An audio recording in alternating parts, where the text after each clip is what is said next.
Hello there, my Purple Banditos, and welcome back to more Let's Play Pokemon Emerald. I'm PurpleRodri. The last time we captured the legendary Deoxys, and in today's episode, we're going to be going after two legendary Pokemon with the help of the Mystic Ticket, which you can see right here. It's a ticket required to board the ship to Navel Rock, and Navel Rock is where we're going to be going after these legendaries. Now, these legendaries are very special. They're from Johto. They are Ho-oh and Lugia, and they're going to be a little bit tougher to catch than the Pokemon that we have been going up against. For some reason, I always find that Lugia and Ho-oh are very troublesome. I think they're the type of Pokemon that just don't really want to be captured. You know, they don't want to be caught. They just want to be free and roam around the Pokemon world. You know, I think I want to be free and roam around the Pokemon world a little bit. I think we all do. We have arrived here in Navel Rock. Now, the cool thing about this special event is that, once again, you can only do it through Action Replay or Game Shark because it's an event that's way in the past. I don't know when it came out, years ago, long time ago in a galaxy far, far away. What I was saying is the cool thing about this special event is the fact that you don't need like two different items or two different tickets or two different things to get both Ho-oh and Lugia. It actually, you just need the Mystic Ticket, and it takes you to this weird place called Navel Rock, which we're going to explore, and it will actually lead us to, you know, either capturing Ho-oh or capturing Lugia, depending on what we decide. Over here to the left, there's a staircase going up, and down here, there's a ladder going down. We're actually going to take the ladder down right now because that is the first legendary that I want to catch. The ladder down takes you to Lugia. The ladder up takes you to Ho-oh. I thought we might as well start from the bottom and then work our way up. I feel like Lugia might be a little bit better to catch than Ho-oh, just from things I've heard, from little tips I've received. So I'm going to go ahead and save, and I'll be back with you guys very quickly. Okay, guys, so I've gone ahead and saved. I feel like we're ready. Lugia is up ahead, so let's go ahead and challenge it.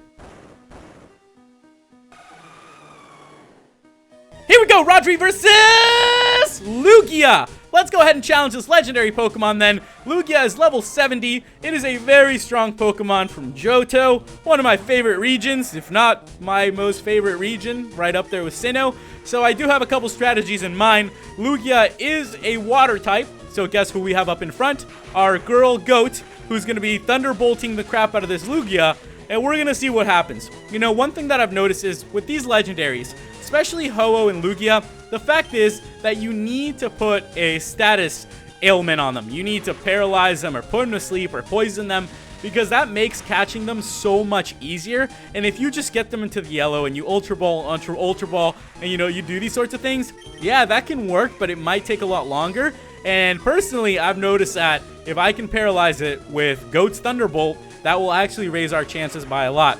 Hope you guys are enjoying your week. It's been E3. You know, I've been watching a lot of E3, mostly Nintendo stuff. You know, I haven't seen, we paralyzed it. Great, that's what I wanted. I haven't seen too much of like Xbox One or PlayStation 3. You know, not too much interest there for me. But I have been looking at a lot of the Nintendo stuff, and there are some really great things. If you guys haven't already, I actually did a analysis of Pokemon Omega Ruby and Alpha Sapphire, the trailer that was released during E3. I put up on my channel. It was the video before this one. If you guys haven't seen it, definitely go and check it out. Let me know what you guys think. You know, I'm thinking of doing little updates and analysis videos on Omega Ruby and Alpha Sapphire because they're amazing games, and I love Hoenn. I'm going through Hoenn right now, and I'll definitely be playing them when they come out. You know, I'll definitely be playing them on release. It's amazing to get to see them in 3D. I think it'll be great.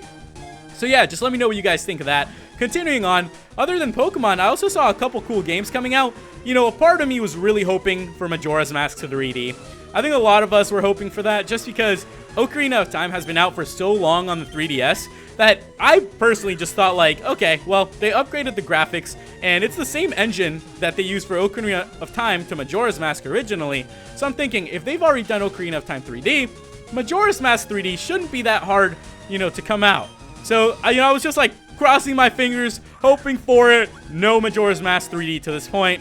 Kind of sucks, kind of disappointing. I was really hoping for it. Kind of had my hopes up, but, you know, it's my favorite Zelda game. I've been waiting for that one for a while. So maybe someday it'll come. I dream about it all the time. Maybe someday they'll actually release it. There are some pretty cool games coming out, though, like Mario Maker.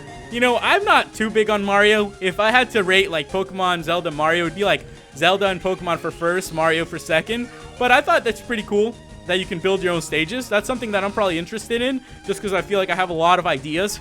Terrible, dark ideas to build the most, you know, horrible stages imaginable, stages that you can't complete, or like 1% chance of completion. I just think it'd be fun. And I also feel like giving Mario Maker to the community would be great, because there's so many creative people out there that there's going to be some crazy stages coming. Hopefully they'll make it so you can like download stages online or something, and I think that'll be pretty cool. I'd be really excited for it. You know, I know a couple of you guys that follow me on Twitter and Facebook. If you guys haven't already, go ahead and do it. Links in the description. I usually update things and post pictures of my real life, which a lot of you guys actually comment about, but then I actually like answer them on Twitter and Facebook and Instagram and those sorts of things. You know, like little things like how's Elsa doing, all those sorts of things. Continue on. What I was trying to get at was I finally got a Wii U, you know, so I finally moved up in life, got a Wii U. I've been playing a lot of Mario Kart 8 on it, and it's really fun, you know. I didn't want to get a Wii U till better games were announced, but as soon as I saw Mario Kart 8, you know, getting announced, I was like, heck yeah. And then, you know, 3-3, I've been watching a lot of the new Smash Bros. Smash Bros. Wii U and Smash Bros. 3DS, and I'm just really excited for the future of the Wii U. I think it's going to be great. You know, it makes me really happy to have some games. You know, Smash Bros. And Mario Kart are probably like top 2 of my favorite games. Like, you know, in my top 5 at least. I love those series. They're just so much fun, and I love getting to do them with you guys. Now, another thing really quickly, which a lot of you guys have been asking, is like, oh, are you going to bring back Challenge Sundays? I definitely am going to bring back Challenge Sundays. It's something I've been planning on, and they will start up very soon. I'm just getting prepared because, you know, I used to do like, I guess in my mind, I've done like Season 1 of Challenge Sundays, then Season 2, and now I'm working on bringing Season 3, which will be Mario Kart 8 and Super Smash Bros. Wii U, and, you know, that's going to be starting soon, so get pumped. Hopefully you guys have a Wii U. You can add me, you know, whatever. My Wii U tag, me versus PurpleRodri. I'm usually that on pretty much everything. And that's pretty cool. With that, we also caught Lugia. That was pretty easy. Went by pretty fast. Not too much trouble. Let's go ahead and check the data out then. Lugia, the diving Pokemon. Its height is 17 feet. Its weight is 476 pounds. Lugia is so powerful, even a light fluttering of its wings can blow apart houses. As a result, it chooses to live out of sight deep under the sea. Oh, wow. Lugia lives deep under the sea. What was it doing here then? I'm going to give it a nickname. If you guys know Spanish, you probably, maybe some of you, silver in Spanish actually means something that I think sounds very cool. So we're going to go ahead and call Lugia Plata, which means silver in Spanish. Kind of a cool name. There we go. With that, we've gone ahead and caught Lugia, and it's time to actually make our way out of here then. And let's continue on with this adventure. Now, last time I told you guys we headed the ladder all the way down, which led us to Lugia. So what do you think the ladder up is gonna do? Lugia is deep down in the sea. Ho-oh is probably high up in the sky. They're kind of like counterparts of each other. So let's go ahead and make our way up. This place is like a maze. I've probably gone up like 20 steps of ladders, lost like 40 pounds by this point, and I'm just gonna keep losing them with how much of a workout I'm getting up here. I'm using like that step crosser, you know, the workout machine. Just sitting here going up these like 100 times. We made it to the top. I'm going to save, get the team ready, and I'll be back with you guys in a few seconds. Okay, guys, so the team is ready. I'm excited. Once again, we have our girl goat in front, and it looks like Ho-oh is up ahead. Here we go, Rodri versus Ho-oh. Let's go ahead and take on the second of the legendaries of Johto.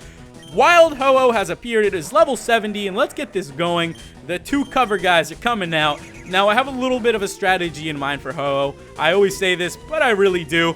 I think Ho-oh is actually going to be one of the most troublesome Pokemon to catch. I'm going to lower its speed with the Rock Tomb, and then basically what I'm going to do is hope to either paralyze it with Goat, or later on, possibly just poison it with Floor. I think either one of those is going to work, and I'm just crossing my fingers that it will.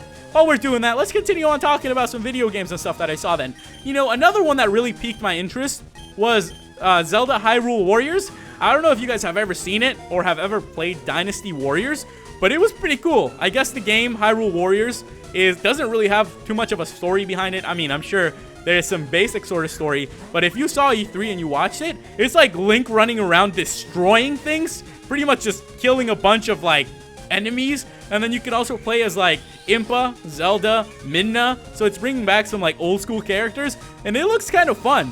You know, I'm kind of the person I kind of been like, you know, I feel like sometimes I stay in the Nintendo, you know, I stay in like Nintendo stuff like Zelda, Pokemon, Mario. But then you see like Zelda being crossed over with like Dynasty Warriors, and it kind of makes me think like, whoa, I should try it out. And I'm excited to actually give this game a chance, and hopefully it'll live up to the expectations, you know, of like a fun game that brings in a lot of different characters, kind of mixes in with another franchise, and I think it'll be really, really cool. I am just really excited for all the new games that are coming out. It's crazy, you know, as you get older, you still love your franchises, the originals like Zelda, Pokemon, and Mario, but you just can't wait to see more, you know? There's a time where, like, you love playing your old classic games. I love playing Ocarina of Time and Majora's Mask and things like that, but I'm also really excited for new games to come out. Like, the new Zelda is supposedly supposed to come out.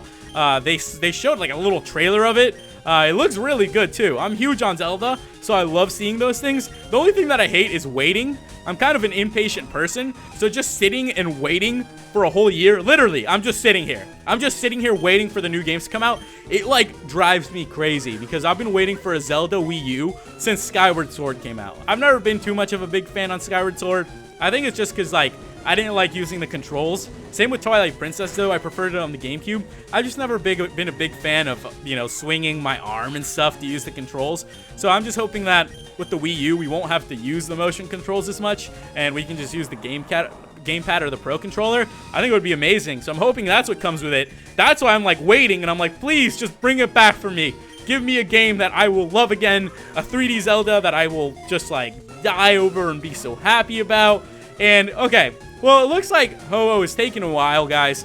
I think this one's actually going to take really long because of the healing. So I told you guys, I'm going to go ahead and try to get Floor out here, poison it, and we'll see what we can do. I think it's going to be a little bit troublesome. So I'll be back with you guys once I've actually poisoned it and hopefully caught the thing. See you in a few seconds.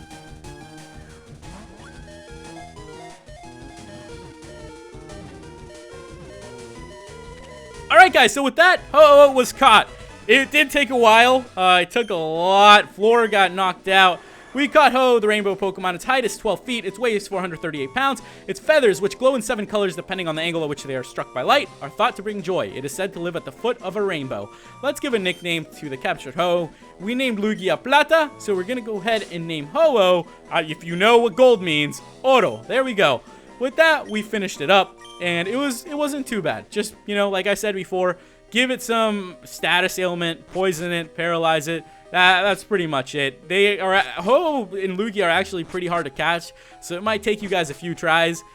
Just try your best is honestly all I can say. It takes a while to catch these legendaries. Don't think it's something that happens quick. It's very frustrating and stressful, and it takes a long time. So with that, guys, you know, we're making our way out of here. I kind of have this memory of Ho-oh when I first watched Pokemon, the original first season when Ash sees it flying up. And I remember back then, like, no one knew what that Pokemon was.